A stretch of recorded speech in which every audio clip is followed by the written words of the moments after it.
Bien, bonsoir à toutes et à tous. Avant-dernier Bonsoir. débrief, Ouais. deux films de la compétition, dont un que je n'ai pas vu, donc il va falloir s'en remettre totalement à Sacha. Bon courage.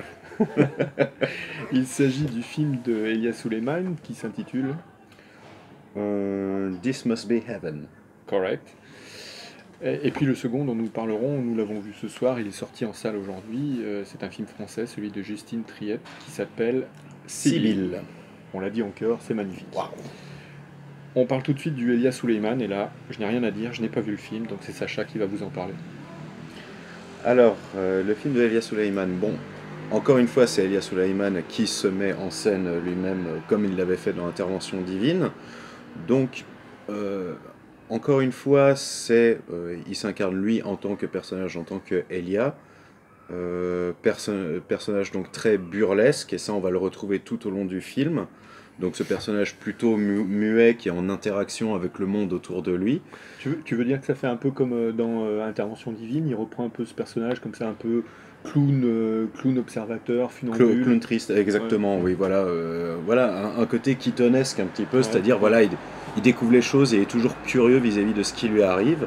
Alors le film est en trois parties, puisqu'il y a une première partie où il est là où il habite, Israël, Palestine, voilà, il y a même un moment où il joue dessus, donc en Terre Sainte, on va dire, ce sera plus simple, à Nazareth. Il y a ensuite le moment où il va sur Paris et le moment où il va à New York. Euh, alors, la toute première partie est très intéressante parce que il y a en matière de mise en scène, puisqu'il y a toujours ces plans en fait justement de ce personnage qui voit les choses. On est vraiment dans la perception du personnage principal, donc aussi du cinéaste qui découvre le monde, enfin qui constate plutôt son monde. Sur un énorme travail vis-à-vis de la perspective, donc on voit que les choses sont très très fermées, et il y a comme un espèce, au bout d'un moment, un espèce d'appel par le mouvement à justement se mettre en mouvement, partir, un petit peu la fameuse phrase nul n'est prophète en son pays, et donc, voilà, il se décide à partir. Alors il y a plusieurs moments qui sont un petit peu incongrus et très amusants, ne serait-ce que vis-à-vis de ses voisins. C'est tous les gens qui s'expriment en fait, tandis que lui, puisqu'il ne parle pas, c'est tout le reste en fait qui donne l'expression pour comprendre en fait qu'est-ce qu'il a en tête puisqu'il ne l'exprime pas. Et alors pourquoi après il part sur Paris? Pourquoi il part vers C'est l'Occident? c'est pas vraiment exprimé. Alors je pense justement que le travail de cette symétrie est là vraiment pour L'étouffement? pour justement l'étouffement, ce côté étouffant. Et d'ailleurs, tu as un plan qui est très révélateur de cela. C'est un moment, on a un plan donc sur son salon et lui dans sa chambre avec l'encadrement. Et sur le premier plan, il y a plein de cadres. Et en fait, l'encadrement de la porte fait un cadre comme si lui aussi était figé dans sa Mhm. situation et que donc il doit aller ailleurs vers quelque chose d'autre, ce qui répond à la phrase This must be heaven, c'est peut-être. Et alors, Chercher le paradis. voilà. Et ce qui est très amusant encore, c'est que lorsqu'il ira dans les deux endroits, Paris et New York, sans nous l'exprimer directement, si ce n'est par un moment où il se réveille derrière, il va montrer tout d'abord la vision idéalisée qu'une personne peut avoir, que ce soit de Paris ou de New York, avec des fois des stéréotypes. Je ne vous en dis pas plus parce que c'est très amusant. J'imagine les clichés d'ici, ouais. Oui, oui, oui, voilà, les clichés de Paris comme de New York, et c'est vraiment très, très intéressant comment c'est fait. Voilà, surtout par ce regard d'un personnage qui ne va pas s'étaler dans le monde, qui ne va pas donner un caractère puisque justement il est très neutre. Et donc c'est justement plus l'impact euh, de tout le côté un petit peu absurde du monde qui vient, sur le personnage et donc sur le cinéaste. Et donc c'est un regard du À, cinéaste là-dessus. à voir ou pas? Oui, pourquoi pas. Franchement, pour ce qui est des petits gags, alors il y en a certains qui sont, bah, c'est comme sur ses précédents films, donc un peu trop, on va dire, enracinés dans son aspect justement palestinien, je dirais. Mais il y en a d'autres qui sont effectivement très drôles, justement, qui tirent plus vers le burlesque sans avoir un côté thèse, et c'est très agréable. Très bien. Eh bien, nous vérifierons cela. Tiens-toi à carreau.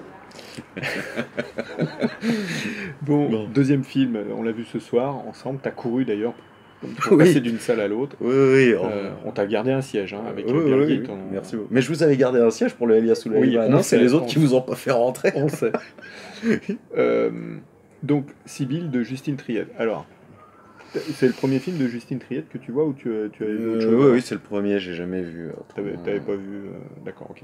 Alors, c'est pas grave. T'en as pensé quoi alors de celui-là? Non, fais pas ces yeux-là, j'ai peur. Non, disons que l'histoire, c'est une psychologue qui se décide. Enfin, vous avez dû voir les bandes annonces parce qu'il y en a de partout. Pas sûr. Donc voilà, c'est une psychologue qui décide de se remettre à écrire et donc de se désolidariser de la plupart de ses patients. Avec une vie chaotique, la psychologue. Qui a une vie chaotique de base, qui finalement a une patiente qui arrive en fait de manière assez importune, et finalement elle accepte, c'est une actrice. Donc là déjà, dans le schéma, on va être sur quelqu'un qui veut faire de la création, donc écrire une histoire, et elle sera aussi sur un autre film, donc double processus de création, avec que des personnages pour le moins instables, on va dire. Oui. Et surtout, c'est vrai qu'il y a un contenu très psychologique, voire très psychologisant, dans le sens où on retrouve sous plein de manières le fameux triangle maléfique avec bourreau, sauveur et victime, où ça alterne entre les différents personnages, où il y en a un qui l'est un peu plus que l'autre.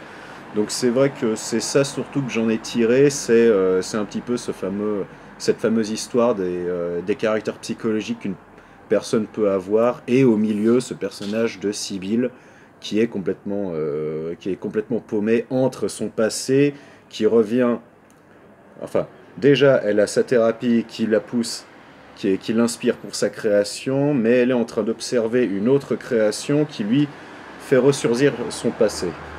Donc c'est vrai que rien qu'en disant cela, ça paraît complexe, et c'est un peu le cas, mais on s'y retrouve assez vite. Voilà pour ce que j'en ai. Voilà, donc. Ouais. Bon, ouais. Alors, qu'est-ce que j'en ai à dire, moi? Pas grand-chose, en fait. Non, mais c'est bien, mais pas grand-chose, quoi. Voilà. Non, sans vouloir être trop dur avec le film,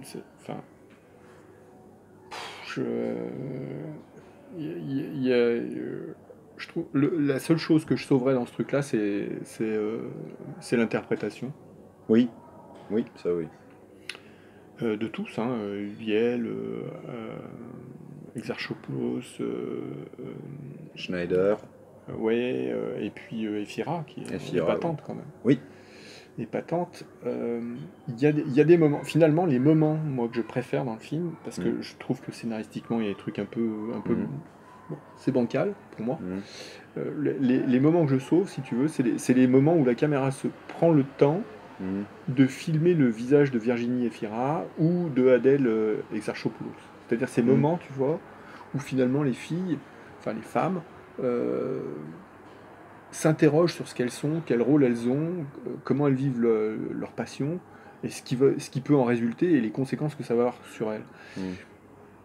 Ça, c'est ces moments-là, ces moments qui se figent comme ça, plus que ceux où ça s'excite. Alors évidemment, il y a aussi les moments que j'aime bien du tournage, avec la réalisatrice, qui est la comédienne qui jouait dans Marraine à deux, dans le film de Marraine à deux, dont j'ai perdu le titre.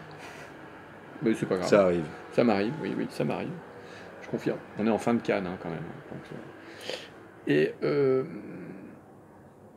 elle est épatante aussi, quoi. Parce que il y a des moments, la manière dont elle parle à ses comédiens, on voit tout de suite le tournage. Alors effectivement, thérapie de groupe, quoi. Oui. Où elle est là pour, en quelque sorte, centraliser et absorber un petit peu tout le mal-être des autres jusqu'au jour où elle en a marre et elle se jette à l'eau, littéralement. Oui.